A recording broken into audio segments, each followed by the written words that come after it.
Hello guys, welcome to Venky's food world. Easy and tasty నాటుకోడి curry ఏ విధంగా చేసుకోవాలో ముందుగా మనం ప్రాసెస్ చూసేద్దాం. నోరూరించే నాటుకోడి పులుసు ప్రాసెస్లోకి వెళ్ళిపోతాం. వచ్చేసేయండి.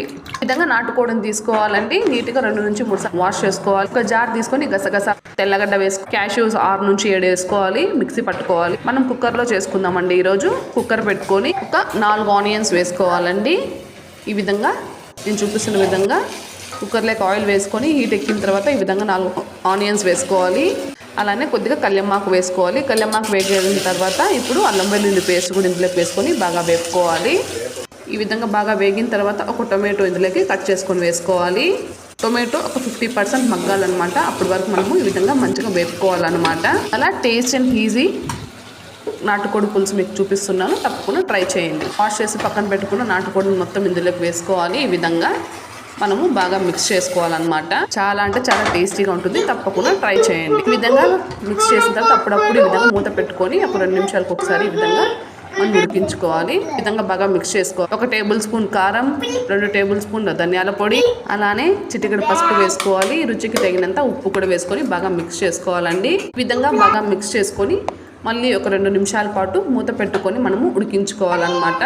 ఈ విధంగా చూడండి. ఈ విధంగా ఉడికేటప్పుడు ఆల్రెడీ వాటర్ అనేది ఎక్స్ట్రాక్ట్ అవుతుంది. 2 నిమిషాల తర్వాత ఇప్పుడు మనము గరం మసాలా వేసుకోవాలి. మసాలా వేసిన తర్వాత మనం ఆల్రెడీ పేస్ట్ చేసుకున్నాం కదండి, గసగసాలు, తెల్లగడ్డ, అలానే క్యాష్యూస్, అది కూడా ఇందులోకి వేసుకోవాలి. ఆ పేస్ట్ అనేది ఈ విధంగా బాగా మనము ఒక 15 నిమిషాల పాటు ఉడికించుకోవాలి. ఇందులో ఆల్రెడీ వాటర్ అనేది ఎక్స్ట్రాక్ట్ అవుతున్నాయి చూడండి. చాలా అంటే చాలా టేస్టీగా ఉంటుంది ఈ నాటుకోడి కర్రీ అనేది, తప్పకుండా ట్రై చేయండి. ఎప్పుడైనా సరే మనము కర్రీస్ చేసేటప్పుడు హాట్ వాటర్ వేసుకుంటే చాలా టేస్టీగా ఉంటుంది అండ్ తొందరగా కూడా అయిపోతుందండి. ఈ విధంగా ముక్కలు మునిగే అంత వేడి నీళ్ళు కూడా మనం ఇందులోకి వేసుకోవాలి. ఉప్పు కారం చూసుకున్న తర్వాత ఈ విధంగా కుక్కర్ క్లోజ్ చేసేసి ఒక 2 విజిల్లు వస్తే చాలండి. ఎంతో టేస్టీ అయినా మనకి నాటుకోడి కర్రీ రెడీ అయిపోతుంది.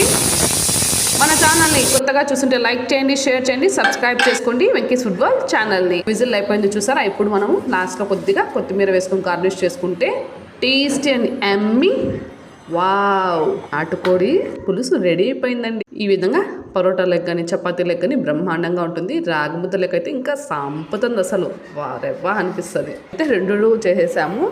సో ఈ విధంగా కర్రీ వేసుకొని తింటుంటే నోరు ఊరిపోతుందండి, అంత టేస్టీగా ఉంది. మీకు ఎలా కుదిరిందో తప్పకుండా నాకు తెలియజేయండి. సబ్స్క్రైబ్ చేసుకోండి, అలా కామెంట్ సెక్షన్లో కామెంట్ చేయండి. ముద్ద లెగ్ కావచ్చు, చపాతీ లెగ్ కానీ, పూరీ లెగ్ కానీ సూపర్గా ఉంటుందండి నాటుకోడి పులుసు. పీసులు ఎంత చక్కగా ఉడికిపోయాయో. యమ్మీ అండ్ డెలీషియస్ టేస్టీ నాటుకోడి curry ready. Subscribe to Venky's food world channel. నోరైతే ఊరిపోతుంది. నాటుకోడి కర్రీ రెడీ.